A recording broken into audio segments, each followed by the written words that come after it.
என்னாருடைய சிவனே போற்றி, எந்நாட்டவர்க்கும் இறைவா போற்றி. நேயர்கள் எல்லாருக்கும் வணக்கம். இந்த வீடியோவில் அக்டோபர் மாத ராசி பலன்கள் அப்படிங்கிறத நம்ம பார்க்க போறோம். அதாவது விசுவாவசு வருடம் புரட்டாசி மாசம் 15ஆம் தேதி புதன்கிழமை கன்னியா லக்கணம் நவமி திதியில இந்த அக்டோபர் மாதம் அப்படிங்கிறது பிறகுது. மாதம் பிறக்கும் முதல் நாளே பாத்தீங்கன்னா ஆயுத பூஜை, 2ஆம் தேதி சரஸ்வதி பூஜை. இந்த மாசம் அக்டோபர் 20ஆம் தேதி தீபாவளி பண்டிகை அப்படிங்கிறது வருது. அதனால நேயர்கள் எல்லாருக்கும் முதல்ல தீபாவளி வாழ்த்துக்கள் அப்படிங்கறத நாம சொல்லிக்கிறோம். இந்த தலைப்பிலேயே பாத்தீங்கன்னா சனி மங்கள யோகம் அப்படின்னு ஒண்ணு உங்களுக்கு கொடுத்துருக்கேன்.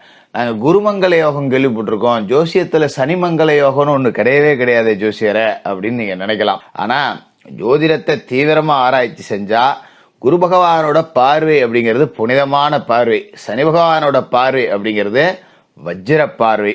இந்த மாசம் அதாவது அக்டோபர் மாசம் 15ஆம் தேதி, அதாவது ஐப்பசிக்கு 1ஆம் தேதி குரு பகவான் அதிசாரமா பயிற்சி ஆகி மிதுன ராசியிலேருந்து கடக ராசிக்கு போறாரு. அங்க இருந்துட்டு 9ஆம் பார்வையா மீனத்துல இருக்கிற சனியை பாக்குறார். அப்ப சனி புனிதம் அடைகிறார் குரு பார்வைப்பட்டு. அப்ப சனி மங்களம் அடைகிறார். அதுதான் சனி மங்கள யோகம். சனியால பாதிக்கப்பட்டவர்கள் எல்லாருக்குமே இந்த குரு பார்க்க புனிதப்பட்ட சனி அற்புதமான பலன்களை அள்ளி கொடுக்க போறார் அப்படின்னு தான் நாம சொல்லுறோம். அது என்ன உங்களோட ராசிக்கு எப்படி நடக்குது அப்படிங்கறத பார்ப்போம். அதுக்கு முன்னாடி இந்த மாசத்தோட கிரக நிலைகள் அப்படின்னு பாத்தீங்கன்னா, கிரகங்களோட ராஜா சூரியன் கன்னிராசியில இருக்காரு, 18ஆம் தேதி துலா ராசிக்கு போறாரு. செவ்வாய் துலா ராசியில இருக்காரு, 27ஆம் தேதி விருச்சிகத்துக்கு போறாரு. புதன் மாசம் முழுக்க துலா ராசியில இருக்க போறாரு. சுக்கிர சிம்மத்துல இருக்காரு, 10ஆம் தேதி கன்னிராசிக்கு போய் நீசமா வர்றாரு. குரு பகவான் மிதுனத்துல இருக்கார், 18 கடகத்துக்கு அதிசார பயிற்சி. சனி பகவான் மீன ராசியிலையும், விஷப்பாம்பு ராகு கும்பத்திலையும், விஷமற்ற பாம்பு கேது சிம்மத்திலேயே இருக்காங்க. இந்த கிரக மாற்றங்கள் பார்வை பலாபலன்கள் உங்களுக்கு என்னத்தை கொடுக்க போகுது அப்படிங்கறத பாத்துருவோம். மேசராசி நேயர்களே, உங்களுக்கு இந்த அக்டோபர் மாசம் எப்படி இருக்கு அப்படின்னு பார்த்தோம்னா, முதல்ல ஒரு நல்ல செய்தி அப்படிங்கறத உங்களுக்கு சொல்லிடுறேன். சனி பகவான் இந்த மாசத்துல சாந்தமடைய இருக்காரு. இதனால உங்களுக்கு நிறைய நன்மைகள் அப்படிங்கிறது நடக்க போகுது. அதாவது சனி புனிதமடைய போறார், சனி மங்களம் அடைய போறார். அப்படிங்கறதாலதான் 7.5 சனியால பாதிக்கப்பட்டு படாத பாடுபட்டுக்கிட்டு இருக்க உங்களோட வாழ்க்கை அப்படியே நல்ல நிலையை நோக்கி மாற இருக்கு அப்படிங்கறத தெளிவா சொல்லிடலாம். ஏன்னா இருக்கிறதுலயே இப்ப மோசமான காலகட்டம் 7.5 சனியில விரைய சனியோட ஆதிக்கத்துல இருக்கீங்க. நிறைய பேருக்கு வேலையே கிடைக்காது. தலைகீழா நின்று தண்ணி குடிச்சு பார்த்துட்டேன், ஒரு வேலை அமையிலேயே. அது மாதிரி சொந்த தொழில், ஏதோ தொழில்னு ஒண்ணு நடந்துகிட்டு இருக்கு, பேசாம இதை இழுத்து மூடிட்டு யாருன்ட்டையாவது வேலைக்காவது இல்லாம போல இருக்கு.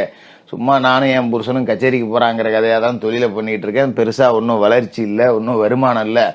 ஒரு மாசம் தொடங்கினா கடன் வாங்காத மாசம் அப்படிங்கறதே இருக்க மாட்டேங்குது. சம்பளம் வாங்கணும் அப்படின்னா என்ன செலவு பண்ணலாம் அப்படின்னு யோசிக்கிறதுக்கு முன்னாடி யாராருக்கெல்லாம் எவ்வளவு கடலாம் கொடுக்கணும் அப்படிங்கறதான் யோசிக்கிற மாதிரி இருக்கு.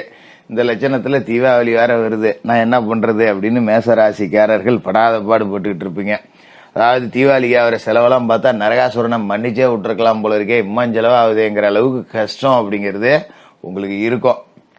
ஆனா எதனால இந்த கஷ்டம்லாம் வருது அப்படின்னு பாத்தீங்கன்னா, 7.5 சனியில விரைய சனி. அதாவது செலவுக்கே கஷ்டப்படணும், அப்படி மீறி செலவுக்கு நாம கஷ்டப்படல, ஏதோ சம்பளத்தை வாங்கி ஓட்டிக்கிட்டு இருக்கோம்னா கூட சமயத்துல தேவையற்ற மருத்துவ செலவுகள், திடீர் செலவுகள், தேவையில்லாத பிரச்சனைகள், வம்பு வழக்குகள், உடல் ஆரோக்கிய பிரச்சனைகள் விடுமுறை எடுக்கிறது, பாதி மாச சம்பளம் அதுல போயிடுறது, இப்படி எல்லாம் போக மிச்சம் மீதி மாச கடைசியில நமக்கு கடன்ல தான் நிக்கும். அப்ப சம்பளம் வாங்கின உடனே கடன் கொடுத்துட்டு மிச்சத்தை கணக்கு பார்த்தா மறுபடியும் யார்கிட்ட கடன் வாங்கலாங்கிற மாதிரி தான் தோணும். அந்த அளவுக்கு ஒரு வறுமை அப்படின்னு கூட சொல்லலாம்.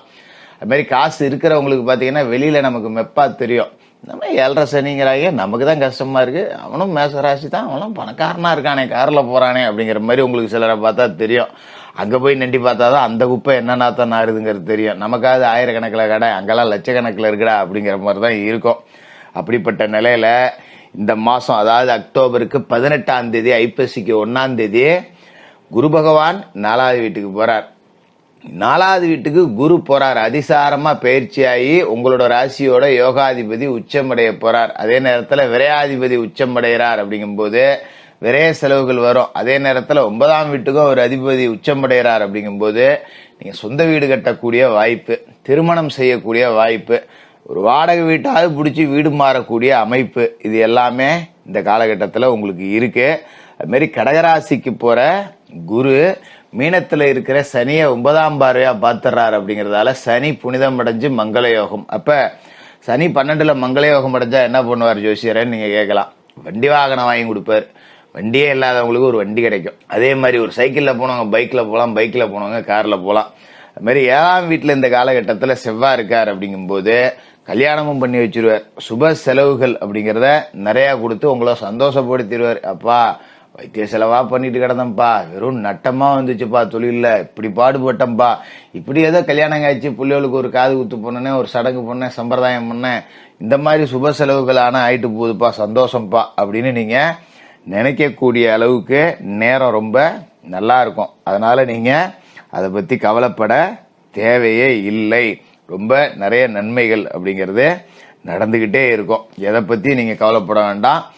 சனி மங்கள யோகம் அடையறதால உங்களுக்கு தேக ஆரோக்கியத்தில் இருக்கிற பிரச்சனையும் சரியாயிடும். அது மாதிரி 4ஆம் இடத்துல போய் குரு உட்கார்ந்துருக்கார். தாயாரோட ஸ்தானத்தை குறிக்கக்கூடிய 4ஆம் இடத்துல குரு உட்கார்ந்துருக்கார். அர்த்தாஷ்டம குரு அப்படின்னாலும் கூட அதிசாரத்துல தான் போயிருக்கார். அப்படிங்கறதால தாயாருக்கு உடல் ஆரோக்கிய பிரச்சனைகள் சரியாகும்.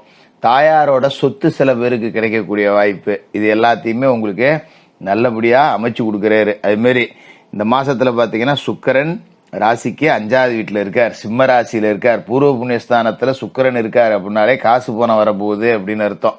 கொடுத்த வாக்க காப்பாற்ற போறீங்க அப்படின்னு அர்த்தம். குடும்ப சுமை கூடுனாலும் கூட எல்லாத்தையும் நீங்க சரி பண்ணி ஜெயிச்சு காட்ட போறீங்க அப்படிங்கிறது தான் அர்த்தம். அந்த அளவுக்கு நிறைய நன்மைகள் அப்படிங்கிறத செய்வாரு. அது மாதிரி இந்த மாசத்தை பொறுத்த வரைக்கும் புதன் துலா ராசியில இருக்காரு. இந்த மாசம் முழுக்க துலா ராசியில தான் இருக்கார். 3க்கும் 6க்கும் அதிபதியானவரு 6ஆம் இடத்துல போய் உச்சமடைகிறார். அப்படிங்கும் போது கடன் சுமை உங்களுக்கு இருந்துச்சு பாத்தீங்களா, அதை எல்லாமே சரி பண்ணி கொடுத்துருவாரு. நீங்க கவலைப்பட தேவையில்லை. மாமா மச்சான் வகையில இருந்த நல்ல பிரச்சனைகள், பெரிய தொந்தரவுகள் இது மாதிரி இருந்ததெல்லாம் நீங்கி ரொம்ப நல்லபடியா இருப்பீங்க. மாதிரி சில பேருக்கு மனைவி வழியில வருமானம் அப்படிங்கிறது கிடைக்கும். மனைவி படிச்சுட்டு ஒரு வேலைக்கு போகக்கூடிய வாய்ப்பு இருக்கு. இது எல்லாமே உங்களுக்கு நல்லபடியா நடக்கும். 10ஆம் தேதிக்கு மேல கன்னிராசிக்கு சுக்கிரன் போறாரு. அதாவது கன்னிராசியில போய் நீசமடைய போறார். எவ்வளவு முயற்சி எடுத்தாலும் அது கொஞ்சம் இழுபறியாவே இருக்கு போல இருக்கு ஜோசியரே அப்படிங்கிற நிலைமை இருக்கும் இல்லையா. ஆனா குருவோட பார்வை 18ஆம் தேதிக்கு மேல உங்களுக்கு அற்புதமான யோக பலன்கள் அப்படிங்கறத கொடுக்குது. ஏன்னா குருவோட பார்வை எங்கெங்க விழுவுது, ராசிக்கு 8, 10, 12 இந்த இடத்துலாம் விழுவுது. அதனால இந்த இழுபறியான பிரச்சனைகள் எல்லாத்தையும் குரு தன்னோட 8ஆம் பார்வையால உங்களுக்கு சரி பண்ணுவார். அதாவது உங்களோட வீட்டுக்கு 8வது வீட்டை பாக்குறாரு. அவரோட 5ஆம் பார்வையால விருச்சிக ராசி, அதாவது செவ்வாயோட இன்னொரு வீட்டை பாக்குறாரு. அப்படிங்கறதால நிறைய நன்மைகள் அப்படிங்கிறது கிடைக்கும். 10லயும் குரு பார்வை இருக்குங்கிறப்ப முடங்கி கிடந்த தொழிலாம் நல்லபடியா நடக்கும். 12ல குரு பார்வை சனியை பார்த்து புனிதப்படுத்துறாரு. அப்படிங்கறதால தேவையற்ற விரைய செலவுகள் வராம சுப செலவுகள் அப்படிங்கிறது தான் வரும். அதனால நீங்க எதை பத்தியும் கவலைப்பட வேண்டியதில்லை, நல்லா இருப்பீங்க. இந்த விரேசனி இருக்கு அப்படிங்கறதால சனிக்கிழமையில ஆஞ்சநேய வழிபாடு அப்படிங்கறத செய்யுங்க. மாலை நேரத்துல சனி பகவானுக்கு எள்ளு விளக்கு போட்டு ஏலபாளைகள் மாற்றுத்திறனாளிகளுக்கு உங்களால முடிஞ்ச உதவிகள் செய்யுங்க. ரொம்ப சிறப்பா இருக்கும் இந்த அக்டோபர் மாதம். மேசராசிக்காரர்களுக்கு தீபாவளி வாழ்த்துக்கள்.